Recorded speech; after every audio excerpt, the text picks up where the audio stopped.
would you consider doing some of the things we've talked about? This here plus what I've mentioned. Well, this drill, I start with U11, and it would be from typically the ringette line down. And I would encourage the defenders to skate the puck out, not to pass it out, because at U9 and U11, we're still really encouraging players to be able to skate themselves out of trouble. So this drill, I start with our rep teams at U11 for sure. It's not always beautiful. It's actually really not beautiful in the beginning, but they don't get trapped in their end. And this is really like at U11, this is how a lot of the breakouts happen anyways, right? Like someone just turns up the ice and goes because the ice is so big relative to the size of the players. If I look at the rest of the practice, I mean, obviously the down ice tight turns, we would start more basic for the U9 and U11s, but it would still be in there. We'd work our way up to deception. We would do the figure eight once I know they can do tight turns. Retrievals, I would absolutely start with retrievals early with the players, but it's got to be fed by tight turns. So I would say all of this we can do with U9s and U11s for sure. Breakout retrieval. So I'll go back to the other practice plan because that's a little bit more simple. So let's see if I can find it here. Sorry, my desktop is gross. So I would do this open ice retrieval skated out, absolutely, with the little kids.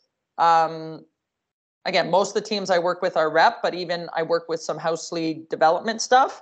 They can do this drill for sure. And they can probably get to backpack the U9s and U11s of close support and turning.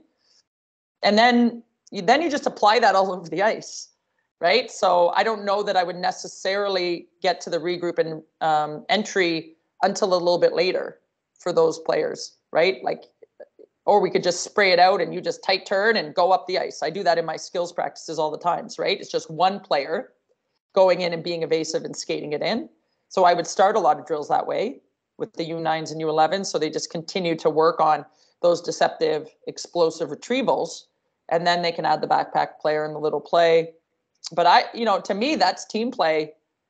U9 and U11. I know I've told this story before, but our U11 AA's last year, who were getting annihilated at the beginning of the year and end up winning bronze at provincials.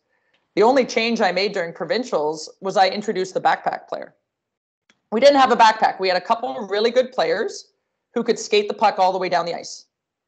And then, of course, you get to provincials and all the other teams know who those players are. They just forecheck the crap out of her, or anytime she gets it, they just chase her. So the only change I made to the team is I said, we have to have a backpack player everywhere that puck carrier goes. I don't care where she is. We need a second player who's slightly behind her to pick up the garbage. And it was like a light bulb went off. All of a sudden, we had support everywhere. And we had one kid who was, 5'5" and could skate like the wind. And other teams would literally send 4 players on her. And we would just have our little backpack. And what happened? She lost the puck. And our little backpack player would go get it and skate down the ice with it. It was like instant support. We didn't practice it. I didn't draw it on a board.